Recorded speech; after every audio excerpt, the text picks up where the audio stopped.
मेरे दो सहयोगी इस वक्त हमारे साथ जुड़ गए। विजयलक्ष्मी दिल्ली से हैं और टी राघवन बेंगलुरु से हमारे साथ हैं। सबसे पहले विजयलक्ष्मी, आप मुझे बताइए, सिद्धारमैया ने राज्यसभा ना जाने का फैसला कर लिया है, बेंगलुरु वापस लौट चुके हैं, सूचना के आधार पर कल उनको इस्तीफा देना है, लेकिन क्या ये इतनी आसानी से हो जाएगा? सिद्धारमैया अपने पद से हट जाएंगे?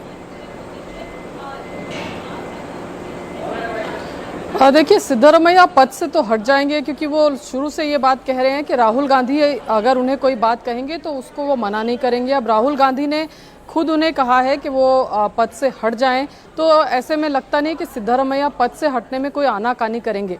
लेकिन डीके शिव कुमार जिनका लेकर के चल रहा है कि जो अगले मुख्यमंत्री होंगे, उनके स्मूथ ट्रांजिशन में सिद्धारमैया की भूमिका कैसी रहने वाली है, ये देखना अहम होगा। हालांकि जो राज्यसभा का ऑफर उन्हें केंद्रीय नेतृत्व द्वारा दिया गया था, केंद्रीय नेतृत्व नहीं चाहता है डिसरेस्पेक्टफुल एग्जिट हो और वो चाहते हैं कि केंद्र में एक बड़ी भूमिका हो। तो ऐसे में एक जो रोल उनके लिए सोचा गया वो था नेता विपक्ष का राज्यसभा में। अभी मल्लिकार्जुन खड़गे नेता विपक्ष हैं, लेकिन वो साथ साथ कांग्रेस पार्टी के प्रदेश अध्यक्ष भी हैं। तो ऐसे में एक लॉन्ग टर्म प्लानिंग के तहत जो हमें सूत्रों ने बताया कि सिद्धारमैया को ये भी कहा गया कि आप लीडर ऑफ ऑपोजिशन बनिए, केंद्र की राजनीति में आइए और ओबीसी की बड़ी पॉलिटिक्स, क्योंकि जो ओबीसी काउंसिल कमेटी है कांग्रेस पार्टी की, उसके चेयरमैन भी सिद्धारमैया हैं। तो कांग्रेस पार्टी एक ओबीसी, वो चाहते हैं कि सिद्धारमैया कोई बड़ा रोल रहे केंद्र की राजनीति में, ताकि ओबीसी की अनदेखी की जो आरोप हैं वो कांग्रेस पार्टी पर ना लगे। इसलिए लगातार सिद्धारमैया से कल जो बातचीत हुई, उनको कन्विंस करने की बहुत कोशिश की गई कि वो दिल्ली की राजनीति में आए, राज्यसभा का रास्ता अख्तियार करें। लेकिन जो सूत्र बता रहे हैं कि वो इस चीज के लिए अग्री नहीं हुए। उन्होंने कहा कि वो केंद्र की राजनीति के लिए मुफीद नहीं है और ना केंद्र की राजनीति वो करना चाहते हैं। ऐसे में कल जो है ब्रेकफास्ट की मीटिंग है, तमाम विधायकों के साथ भी मीटिंग जो है वो करेंगे सिद्धारमैया, और उसके बाद जो है अपना फैसला, जो इस्तीफा है। ठीक है, एक बात तो तय है कि राहुल गांधी ने जो कहा उसे तो कम से कम सिद्धारमैया मानेंगे, लेकिन राघवन, बेंगलुरु वापस लौटाना, अपने मंत्रियों से दबाव बनाने की कोशिश करना और फिर राज्यसभा ना जाने के ऑफर को ठुकरा देना, कितनी मुश्किल पैदा कर सकते हैं डीके शिव कुमार के सामने सिद्धारमैया? और जो फॉर्मूला कांग्रेस तय करने की कोशिश कर रही है 3-3 डिप्टी वाला, ये कितना सटीक होगा?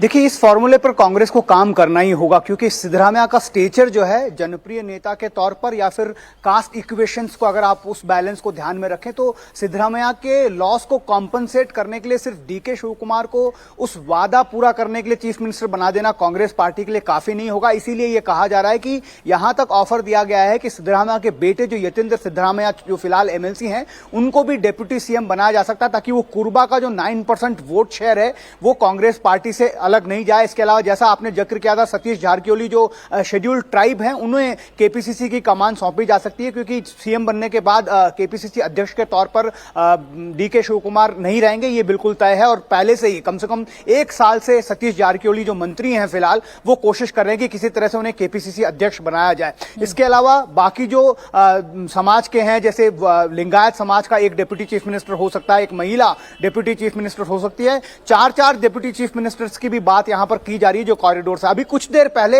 जो आखिरी कह सकते हैं कि आधिकारिक कार्यक्रम सिद्धरामैया ने उसमें भाग लिया, पंडित नेहरू की जयंती पर उन्होंने श्रद्धांजलि अर्पित की। हालांकि उन्होंने पंडित नेहरू के बारे में बहुत कुछ कहा, लेकिन जब राजनीतिक सवाल पूछा गया तो उन्होंने ये सिर्फ कहा कि कल मैं विस्तार से इस बारे में बात करूंगा। कल जो है उन्होंने अपने कैबिनेट कलीग्स के साथ एक ब्रेकफास्ट मीटिंग बुलाई है, वहां पर वो तमाम चर्चाएं होंगी। उसके बाद वो, ऐसा कहा जा रहा है कि राजभवन जाएंगे और अपना इस्तीफा देंगे। बड़ी मुश्किल भरा ये फैसला सिद्धरामैया के इसलिए इस लिहाज से है प्राची, क्योंकि उन्होंने ये सोचा नहीं था। उनके जो निकटतम लोग हैं वो हमें बताते हैं कि it was a shocking environment for Siddaramaiah. उन्होंने बिल्कुल ये सोचा नहीं था कि उनकी बात को सुनने का भी वहां पर वक्त नहीं होगा, सीधा डिक्टेट जो है टर्म्स को किया जाएगा। लेकिन स्मूथ एग्जिट की लगातार बात हो रही है, इसीलिए कांग्रेस के शीर्ष नेतृत्व से जुड़े नेता जो हैं, उनके सूत्र हमें बताते हैं कि किसी भी तरह सिद्धरामैया को राज्यसभा जाने के लिए राजी कर लिया जाएगा। इस पर अभी लगातार कोशिश जो है शीर्ष नेतृत्व कर रहा है। बिल्कुल, देखिए, सिद्धारमैया को सम्मानजनक एग्जिट देने की बात की जा रही है और वही फॉर्मूला जो बिहार में बीजेपी ने लागू किया, वही फॉर्मूला अब कर्नाटक में लागू करने की जो बातें हैं वो सामने आ रही हैं। लेकिन राघवन, अगर आप ये समझा सकें कि सिद्धारमैया और डीके शिव कुमार, ये दोनों बड़े फेसेस हैं कांग्रेस के लिए, जिसमें सिद्धारमैया पॉपुलर नेता हैं, जनता के बीच में पहचान रखने वाले नेता हैं, ऐसे में अगर वो नाराज होते हैं या अगर वो राज्यसभा नहीं जाते हैं तो क्या कुछ संभावनाएं बनती हैं कर्नाटक में? देखिए वो नाराज हो जाएंगे तो बहुत ज्यादा प्रॉब्लम्स कर्नाटक में कांग्रेस को और खुद डीके शिव कुमार को फेस करनी होगी। और यही वजह है कि हम लगातार कह रहे हैं कि डीके शिव कुमार ने भी इतना वक्त लिया। पिछले नवंबर में उन्होंने ये कहा था कि जो वादा उनके साथ किया गया था रोटेशनल पावर शेयरिंग का, उसको पूरा करना होगा। लेकिन उस वक्त जब सिद्धरामैया ने यह कह दिया कि अगर राहुल गांधी कहेंगे तभी वो ऐसा करेंगे, उसके बाद डीके शिव कुमार ने उसे ज्यादा प्रेशराइज नहीं किया, क्योंकि उन्हें पता है कि अगर वो दुश्मनी मोल लेकर सिद्धरामैया से सीएम की कुर्सी हासिल करते हैं तो उनके लिए आने वाले 2 साल जो है वो बहुत ज्यादा चुनौतियों भरे हो सकते हैं। इसी वजह से वो लगातार चुप रहे। उन्होंने शीर्ष नेतृत्व की बात को सुना और कहा कि किसी तरह से स्मूथ एग्जिट, क्योंकि डीके शिव कुमार भी ये जानते हैं कि सिद्धरामैया को नाराज करके वो पावर हासिल करेंगे तो वो बहुत ज्यादा देर तक वो टिक नहीं पाएंगे। इसी वजह से लगातार कोशिश हो रही है कि सिद्धरामैया को हर तरीके से, चाहे उनके लोगों को कैबिनेट में वापस जगह देने की बात हो, क्योंकि सीएम बदलेगा तो ऑब्वियसली कैबिनेट बदलेगा और वो सारे चेहरे जो यहाँ लगातार डीके शिव कुमार से किया हुआ प्रॉमिस तो कांग्रेस पूरा कर रही है, लेकिन सिद्धरामैया नाराज ना हो इसको लेकर भी पूरा ध्यान रखा जा रहा है और तमाम कोशिशें की जा रही है कि सरकार पर उनकी छाप होनी चाहिए। शुक्रिया विजय लक्ष्मी और राघवन आपका हमारे साथ जुड़ने के लिए।